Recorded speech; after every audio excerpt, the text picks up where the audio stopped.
Hi, it's Kristen and this is my Winterween reading vlog. So Winterween is a play off of the originally created Summerween by Gabby.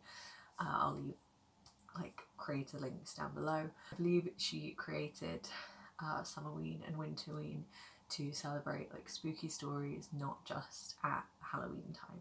There are reading prompts for this, there's Instagram, social media prompts for this, so I'm just going to run through the prompts and what I plan to read.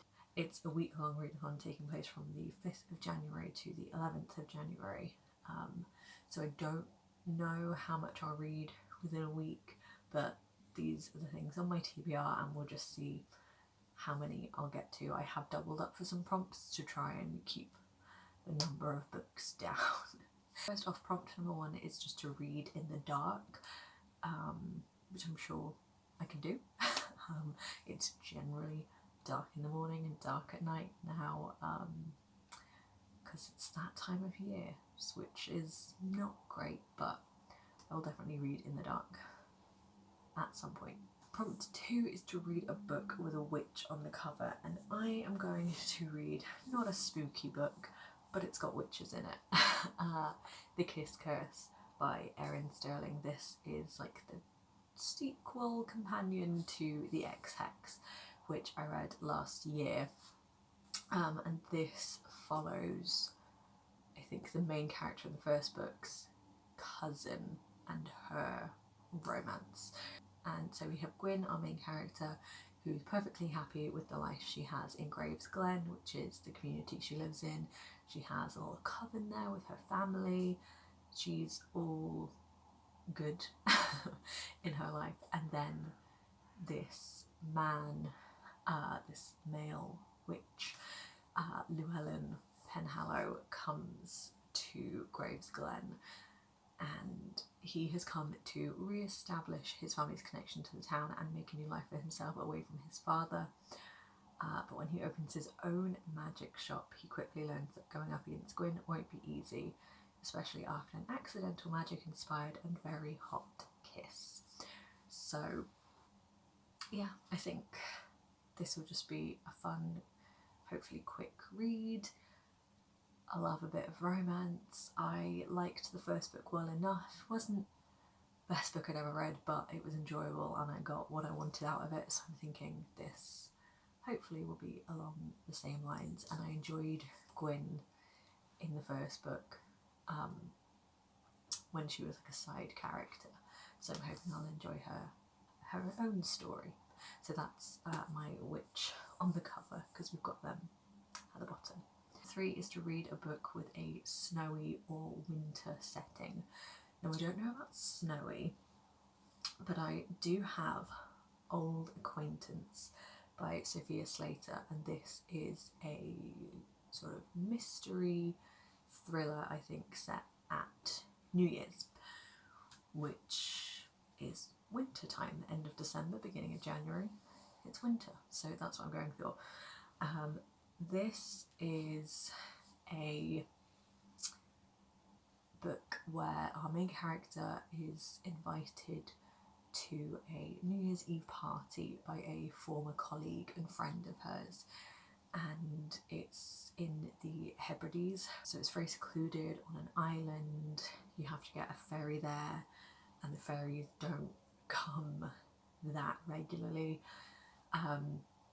So she goes with a bunch of people she doesn't know, the other people at the party, and the manager, the owner of the house, are the only people on the island, and then something happens to one of the guests, and it's just a mystery unravelling. I don't know if it's a disappearance or a murder or what exactly, so I'm looking forward to finding that out, and yeah, finding out who it happens to, what happens, who did it, who's behind everything, what the motives and stuff are. I like a secluded mystery. I love a mystery anyway, but a secluded one where the setting is very enclosed and we don't have loads of characters. Even better for me when, like, it's not just on an island, it's an island that's hard to get to, where there's like no Wi-Fi or like only one phone line, that kind of thing. I really enjoy. So I'm looking forward to reading this. It doesn't have great reviews, but I'm thinking it seems quite short. I'm hoping I can just get through it quite quickly. So that's my winter setting, and I thought I'd read it at the beginning of the year because it's about a New Year's party.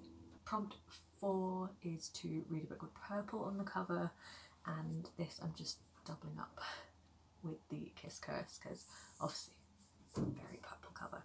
Finally, read a book with W in the title, and for this I'm going with The Mad Women's Ball by Victoria Mass.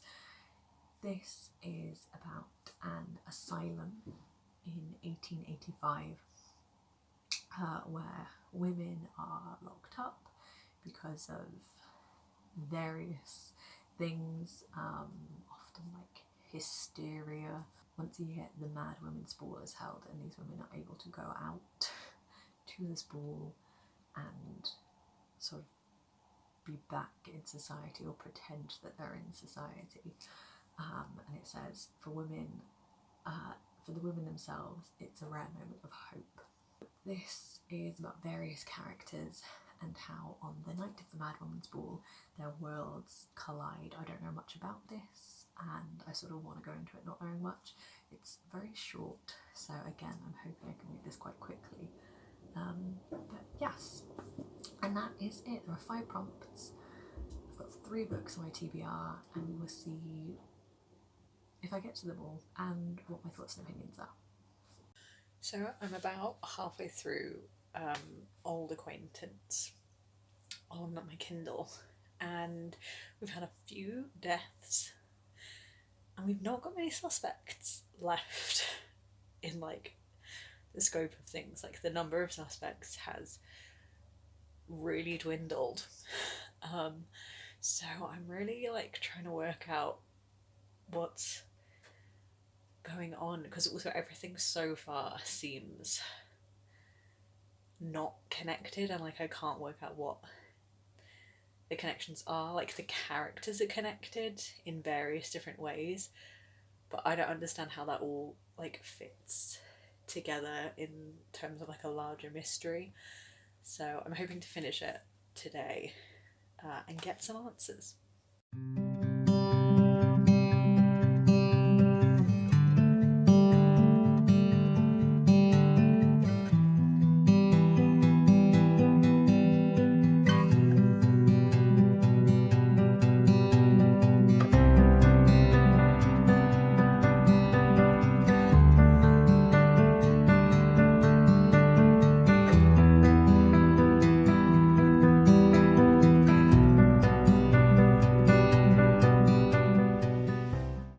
I finished reading Old Acquaintance. I'm gonna talk spoilers because I don't know how else to talk about how I felt about it other than including spoilers. So I'm gonna hold my hand up. If you want to skip to me not talking about spoilers, skip until like my hand's down again. While my hand's up, I'm gonna be talking spoilers. So it's very, and then there were none, in that the plot twist and like the who done it is like the exact same thing as And Then There Were None.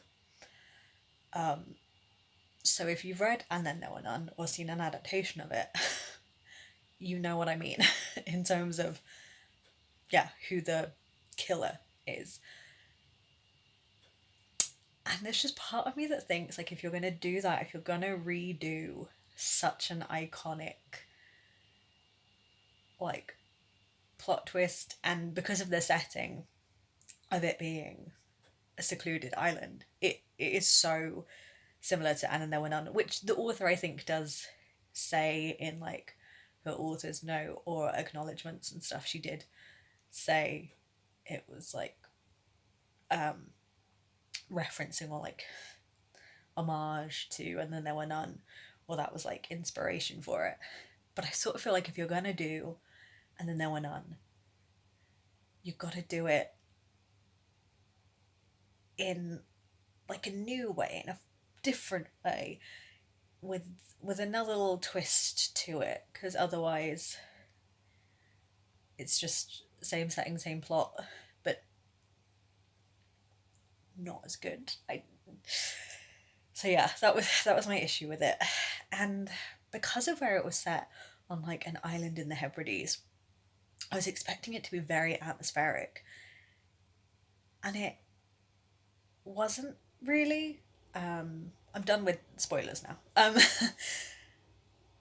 Yeah, I thought it would be very atmospheric because of the setting, and like the premise of the setting is secluded island, Hebrides, cold, stormy, like a very, yeah, intense setting for a murder mystery.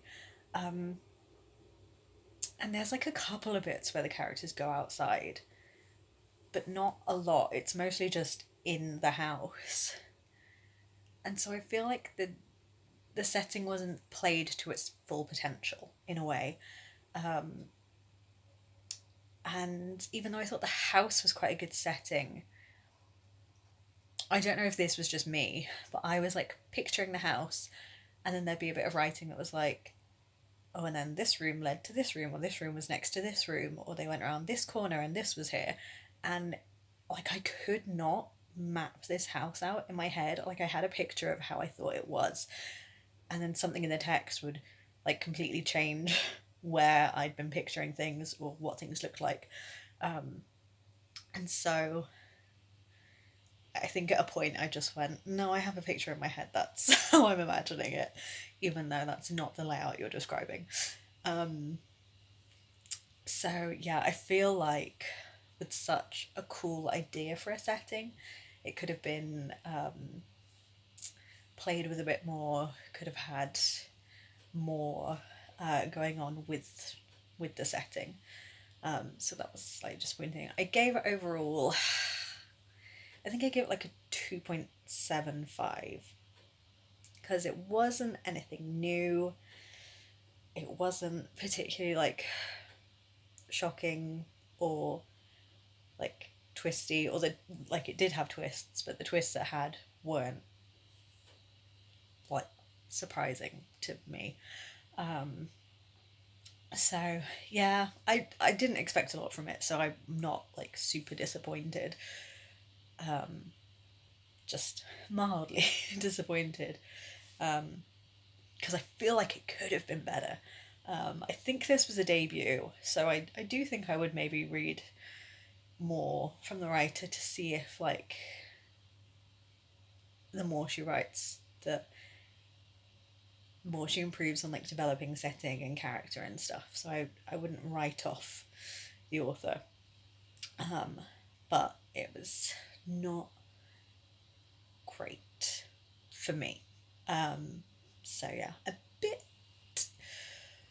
of a bad book to start this readathon with.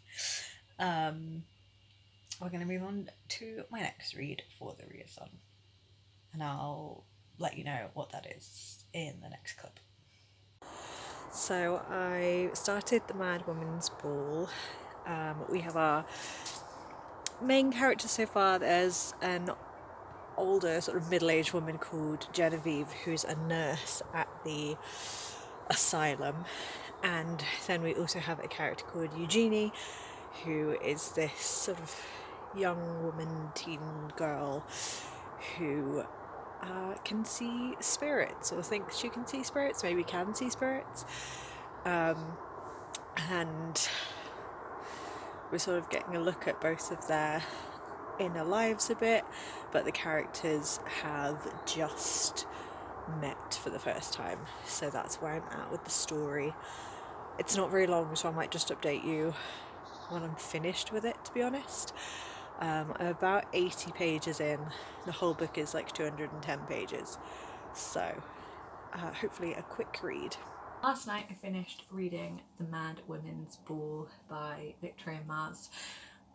Turns out this actually translated fiction from French, which I guess I should have got since it's set in France. But the translator was Frank Wynne. I think it's always good to credit the translator.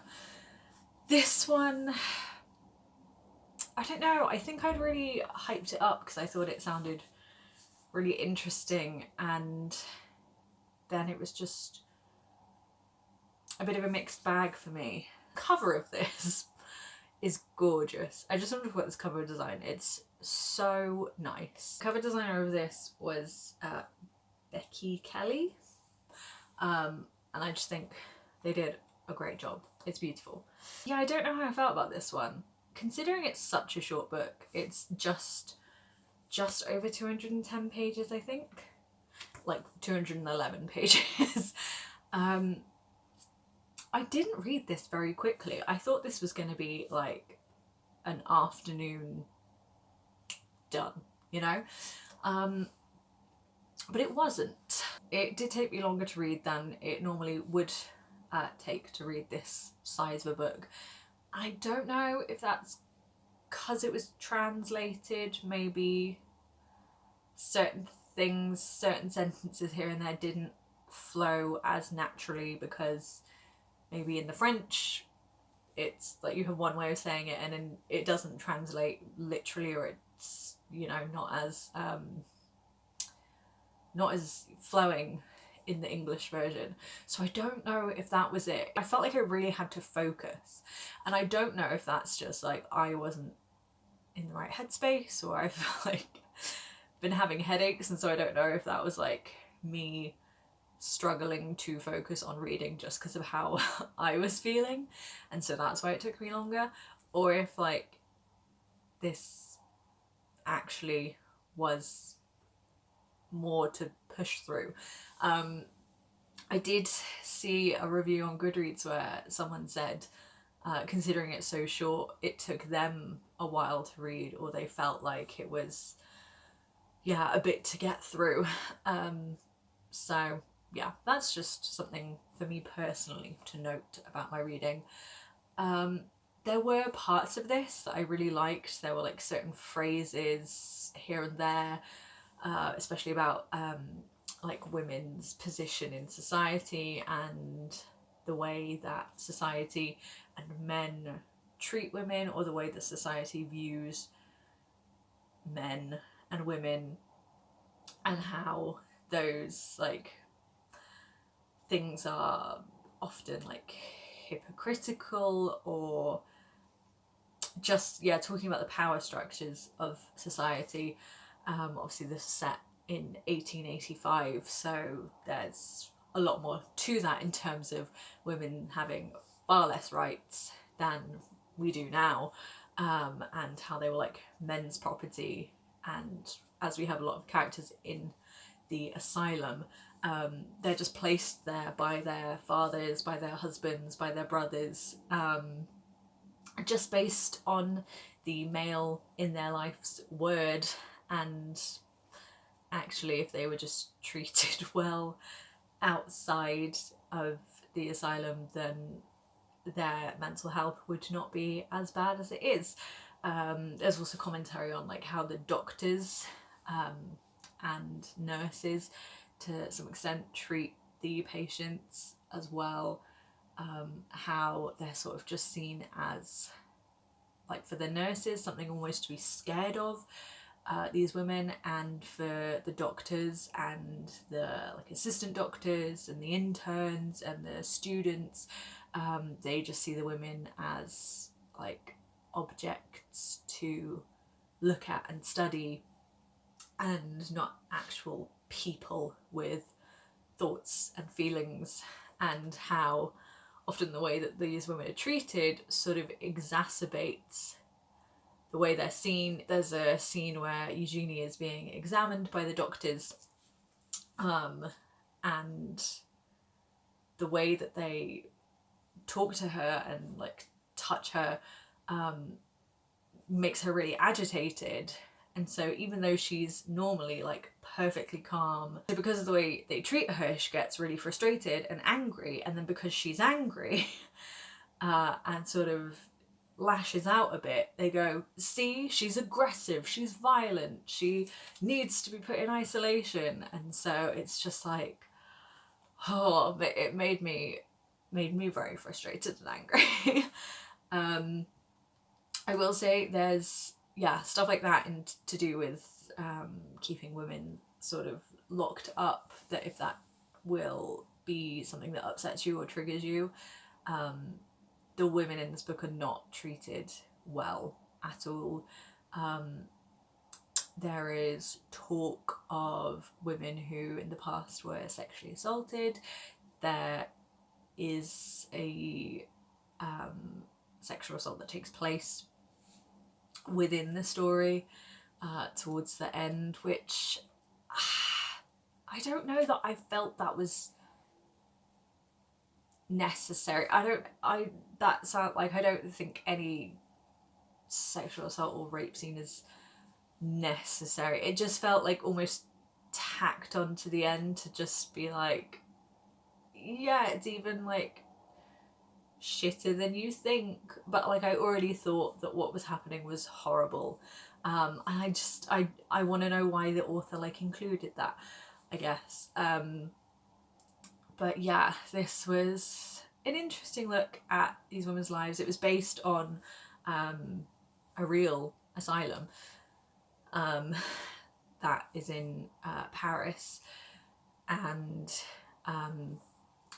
these real balls that Parisian society had at the asylum. Yeah, that was an interesting part of like cultural history that I had never heard of. And there are also a couple of like reference notes at the back to people that the author talks about, like doctors and figures who were actually real historical figures and books and things, and she gives context in the back, which I thought was nice. So yeah, I'm not sure. I liked some of the writing, which I guess is down to like the author and the translator. I liked some of what was being said, but I don't know that as a whole I was fully sold on the story. And I don't know if it would have been better if there were like more pages, if it was longer, or if actually I felt like done with the story by the time it had concluded. Like there was an element of like a happy ending for one of the characters, and then like a very sort of tragic, almost you could see it coming ending for other characters. So it was a mixed bag for me personally. You might like it though. I wouldn't not recommend it to people. I think I would give it like 3 stars, just like a solid 3-star. I think it would be an interesting one to get someone to read and then I could talk to them about it, like if I get my mum to read it or something. I think this could be an interesting book club book because it's not long, and I think you could have interesting conversations about history and culture and society and like power structures, and also there's like the whole element of spiritism and things. So I think this could be one that stirred up a lot of conversation, whether people like it or not. So yeah, potentially, I would say this could be a good book club book. If my feminist book club was still meeting up, this is one that I would maybe suggest for us to have read. So yes, that is it. That's all I've managed to read for Winterween. So I did Old Acquaintance, which was to read a book set in like winter time. Obviously it was set very end of December, beginning of January. New Year's, and then I read this for W in the title, the Mad Women's Ball. Didn't get to my witchy book, but it was only a week-long readathon. 2 books is pretty decent to me. So yes, I like these Summerween, Winterween readathons. I'll definitely get involved if timing aligns with the next one. Did you join in? And if you did, what did you read? And I will see you soon with another video. Bye!